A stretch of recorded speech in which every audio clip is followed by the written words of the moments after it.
Hey everyone, welcome to another edition of Job Board Talk here on Job Board Secrets on YouTube. Good to have you here. So there's been a lot of talk in the job advertising world about Indeed's new features, which are raising privacy alarms in the industry. Indeed Connect is one of the new ones, promises hiring efficiency, but requires employers to surrender candidate disposition data, your rejection data.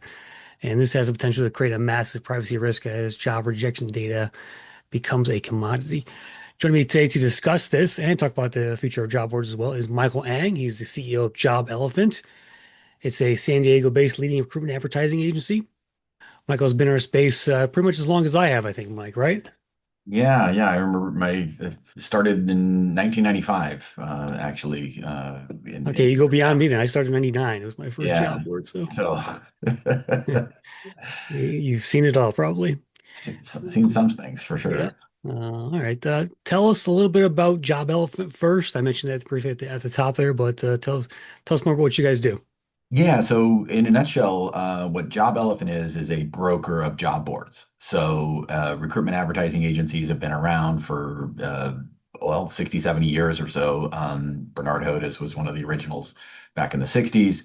And they are recruitment advertising agencies are a conduit to get jobs from, say, your career site if you're an employer to the rest of the world. So that could be to massive platforms like LinkedIn, Indeed, ZipRecruiter, et cetera. Or in the case of Job Elephant, we work with about 25,000 different media sources worldwide. So we then uh, have specialized in the what's called the SLED market, state local education district. So we work with a lot of nonprofits, a lot of cities and counties, but our real big customer base is in higher education. So we represent about a quarter of all of the U.S. Colleges and universities. Think of a whatever you went to, if you went to university at some point, that those universities are like mini cities, right? They have, Mhm. all types of different jobs that they might be hiring for. So that gives us some exposure to hiring for uh, housekeeping or food service jobs, things like that. And then, of course, campus police or things that are all the infrastructure part. And then the obvious one of just professors and, those instructors that might be educating students. How did you get into that niche? What brought you into the the SLED Yeah, niche, so to speak? it was real happenstance. I'm in San Diego. We worked with a lot of different sectors, hospitality, worked in government contracting in terms of like because San Diego is a huge military community, so there's a lot of government contractors here. And then we also started working with a local community college, and that was a really good fit because the community college was trying to do outreach to a bunch of different groups. So it wasn't just a matter of posting jobs to, the local newspaper. They also wanted to reach out and uh, get their advertising or get their jobs promoted amongst underrepresented groups, whether that was like African American or the local papers, that sort of thing. And that really evolved over time.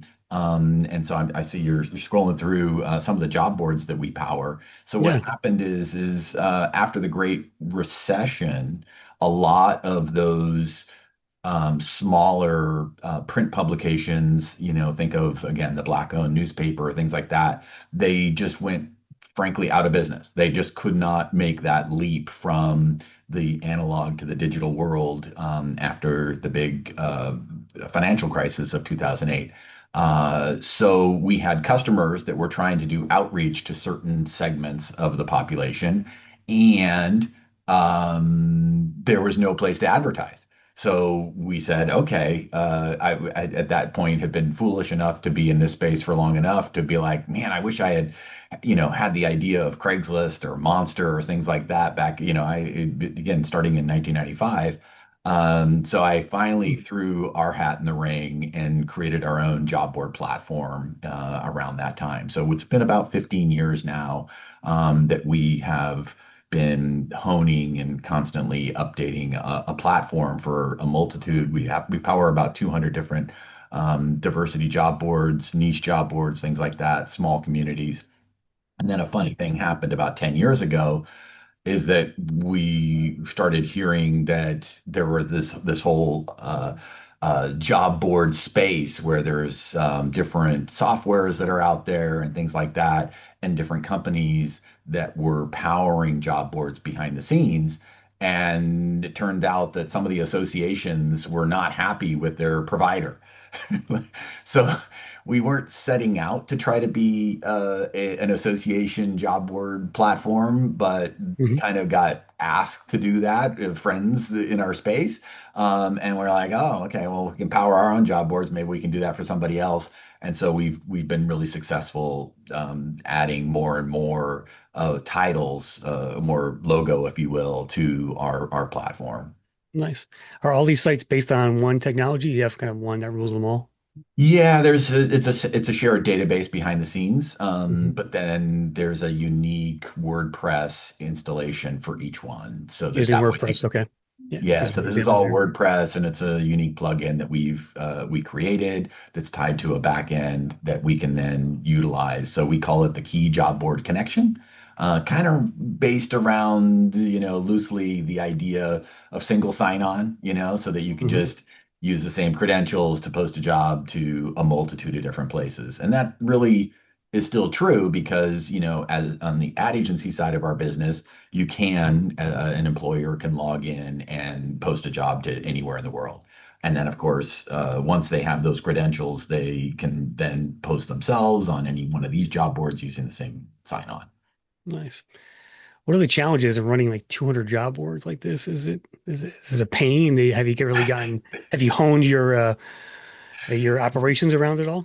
Well, it is like a full-time Mhm. job in a lot of ways of just Just keeping the managing them? lights on, right? There's just always something that breaks every day. So again, because there's different installations of the WordPress, like some of them have different plugins, and then that plugin breaks, and there's a security leak, and keeping up on all the different patches and things like that is some work. And then just on the hosting side of things, keeping things up and running and making sure that it's live. So I know yeah, we that feeling. have Yeah. people on staff that do that. So it's less Wow. of a headache for me personally, but I know that it's whack-a-mole every day. Yeah, totally. Yeah. You must have a huge server bill too. We'll talk about that.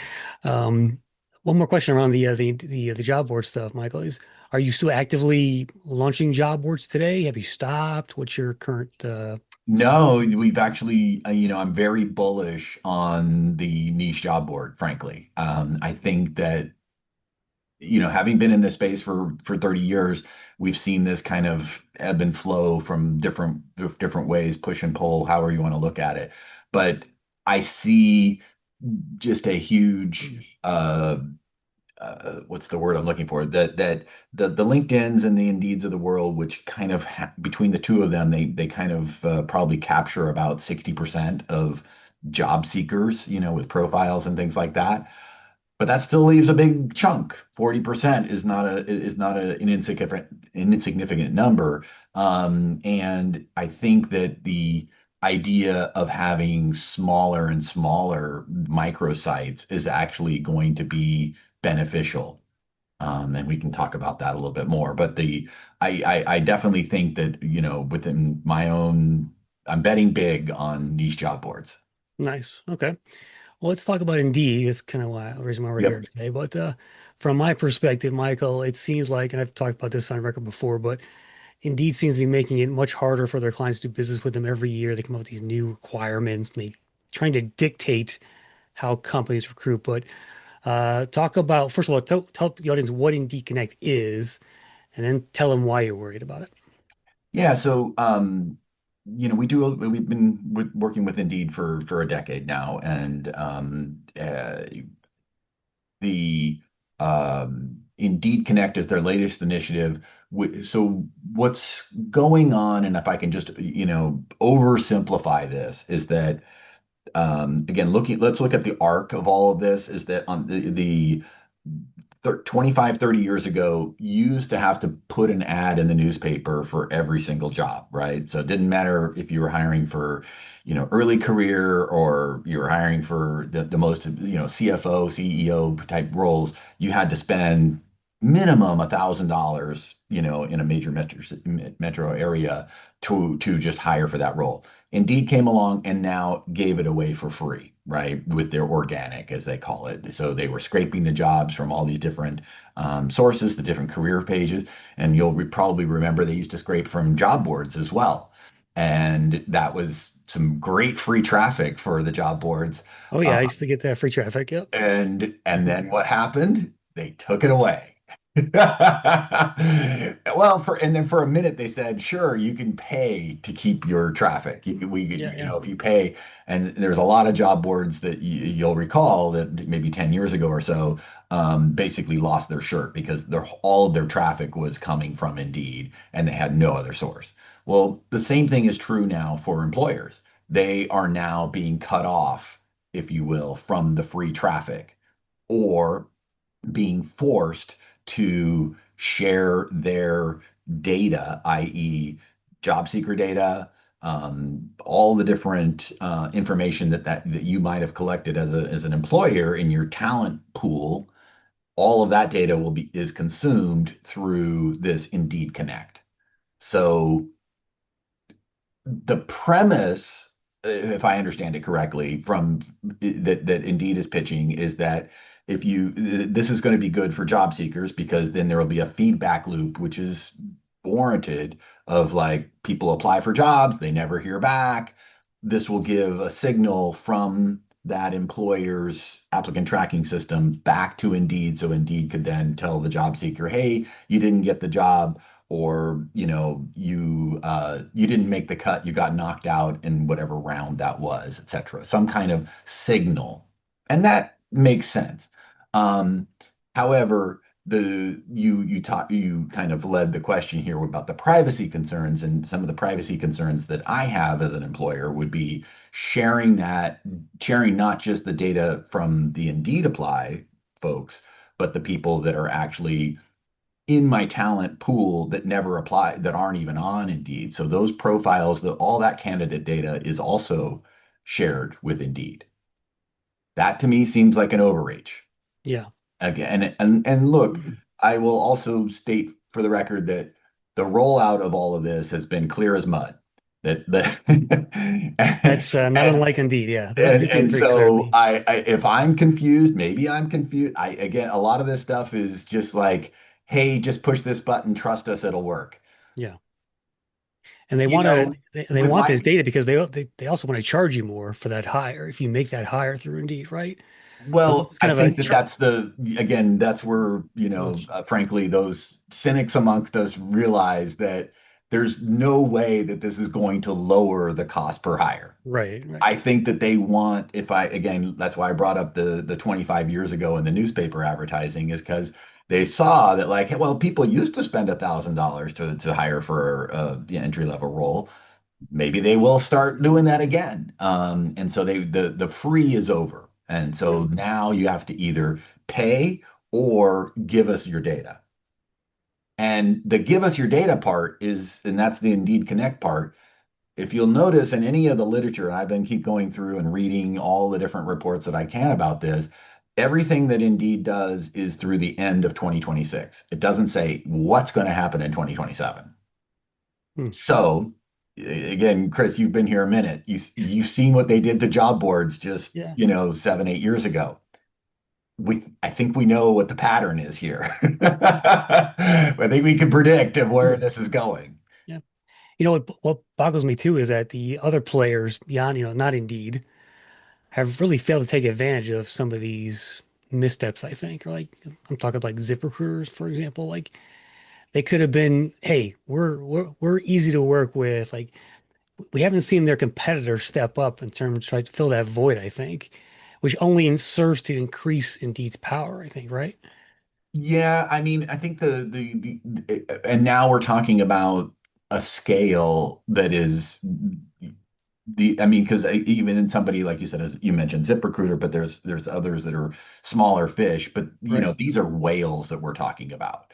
And so Indeed is a behemoth, and frankly, the only ones that could do this or have kind of dabbled in this. So I'm thinking of Google, I'm thinking of Facebook, that have tried to play in the classified space here and there. I mean, Google for Jobs still exists.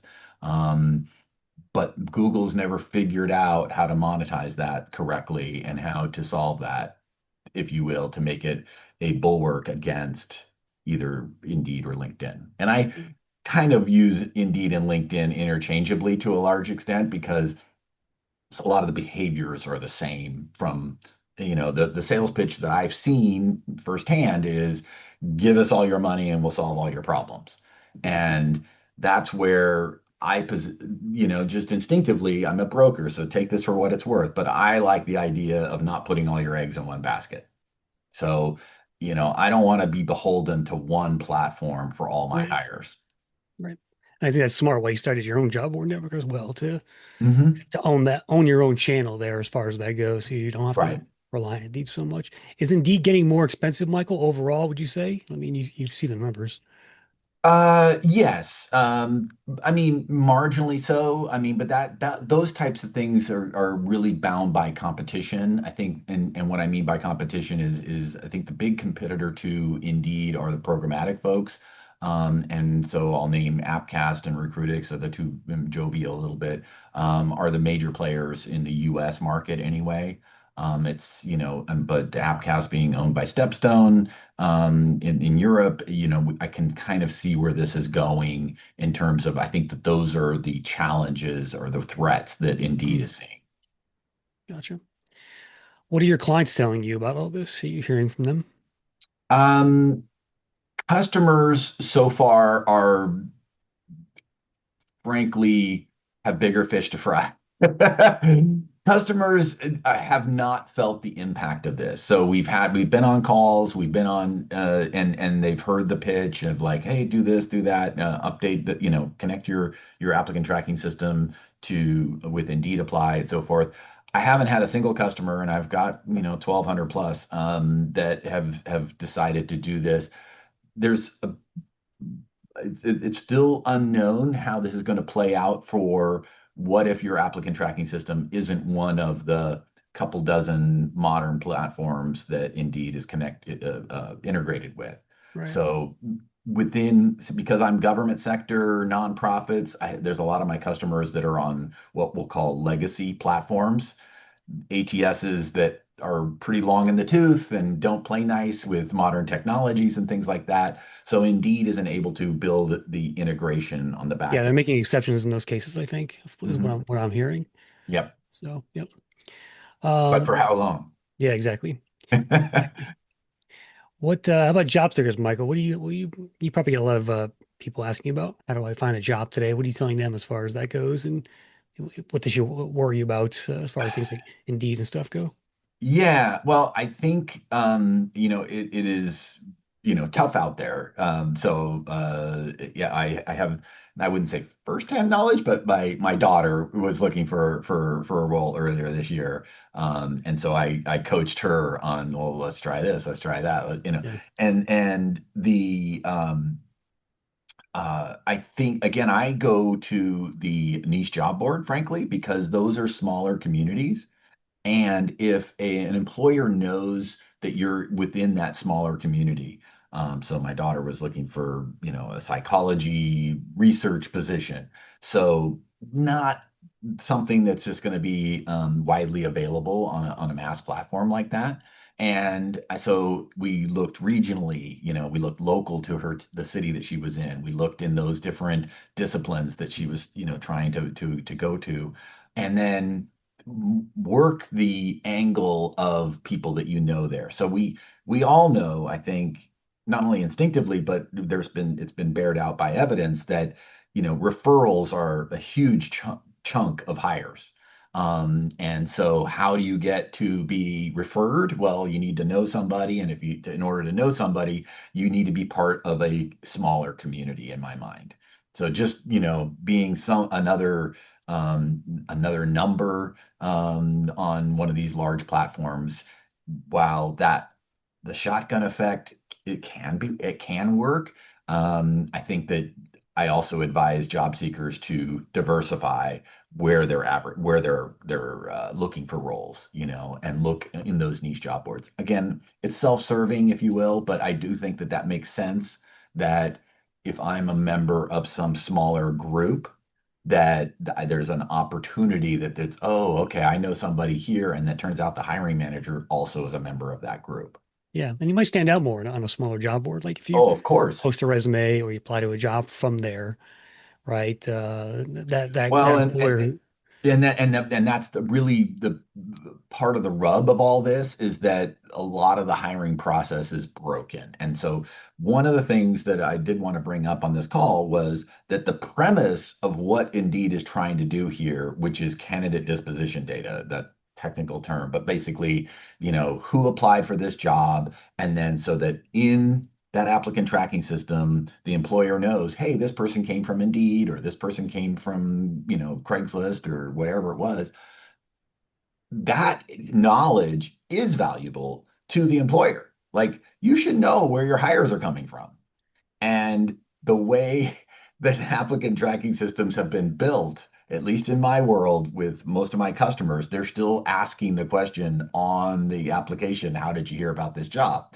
Which is volunteered information. And we've actually, are commissioning a white paper on this again. Indeed did one about 10 years ago and showed that it was about two-thirds of the answers were incorrect. Like, they would pick a job that, like, hey, I heard that I saw this job in the Wall Street Journal. It's like, no, you didn't, because we didn't even advertise in the Wall Street Journal. But people would select that from a drop-down menu because it made them look smart or something, or made them look better somehow. Or they would simply say, I saw the job on your website, which then begs the question, well, how did you know to come to our career site to apply for the job? I gotta say, as a website owner, like I look at my stats all the time and I can see where the traffic is coming from. So, like, why don't ATSs create a little report for each job listing on the back end that just says, okay, you had X number of clicks coming in from Indeed, you have X number of clicks coming in from LinkedIn. Like, Right. that's simple data they can collect right now that they've never done. And I've never understood that aspect of it because that goes right to the source tracking and it tells employers where it's working, you know? Right. But instead, now they're getting applicant tracking systems are benefiting.